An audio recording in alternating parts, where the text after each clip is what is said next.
అవునన్నారు అవునన్నారు అందరూ అవునన్నారు. 2 మరియు 3 క్లాజులు మొదటి clause enacting formula long title బిల్లులో భాగం అయ్యాయి. మంత్రి గారు ఆంధ్రప్రదేశ్ అబ్కారీ సవరణ బిల్లు 25ను ఆమోదించేందుకు అనుమతి కోరుతారు. Honorable Speaker, sir, I request to move that the bill be passed. ఇప్పుడు విషయం బిల్లును ఆమోదించడం. ఈ ప్రతిపాదనకు సుముఖంగా ఉన్నవారు అవును అనండి. మరీ నీరసంగా అంటున్నారు సార్. వ్యతిరేకంగా ఉన్నవారు కాదు అనండి. అవునన్నారు అవునన్నారు అందరూ అవునన్నారు. కావున ప్రతిపాదన ఆమోదించటమైనది. బిల్లు సభ ఆమోదం పొందినది.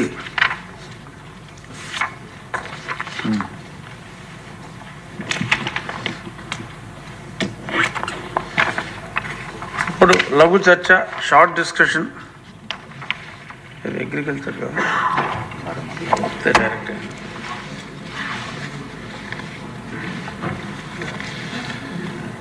అధ్యక్ష, ఆంధ్ర రాష్ట్రంలో అత్యంత ప్రాధాన్యత కలిగినటువంటి రంగం వ్యవసాయ అనుబంధ రంగం. దాదాపుగా 64% మంది జనాభా ఈ రంగం పైన ఆధారపడి జీవిస్తున్న విషయం మనందరికి కూడా తెలుసు. ఈ దేశంలో ఎవరు మాట్లాడినా సరే ఆంధ్రప్రదేశ్ అంటే అన్నపూర్ణ అంటే ఆంధ్రప్రదేశ్గా పిలువబడుతుంది.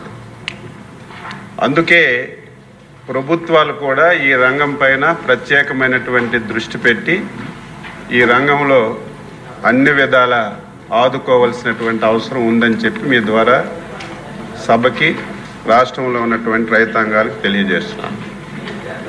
ఈ ప్రభుత్వం వచ్చి 14 మాసాలు అయింది అధ్యక్ష. ఇప్పటికే కేంద్ర ప్రభుత్వం వికసిత్ భారత్ 2047 అని ఒక టార్గెట్ పెట్టుకొని 15% వృద్ధి రేటు సాధించాలని చెప్పి ప్రధానమంత్రి గారు ఒక నిర్ణయం కూడా తీసుకున్నారు అధ్యక్ష. అందులో భాగంగా ఆంధ్రప్రదేశ్ రాష్ట్రంలో వ్యవసాయ రంగం మీద ఆ వృద్ధి రేటు సాధించాలని చెప్పి ఒక టార్గెట్ పెట్టుకున్నాం. ఆ టార్గెట్లో భాగంగా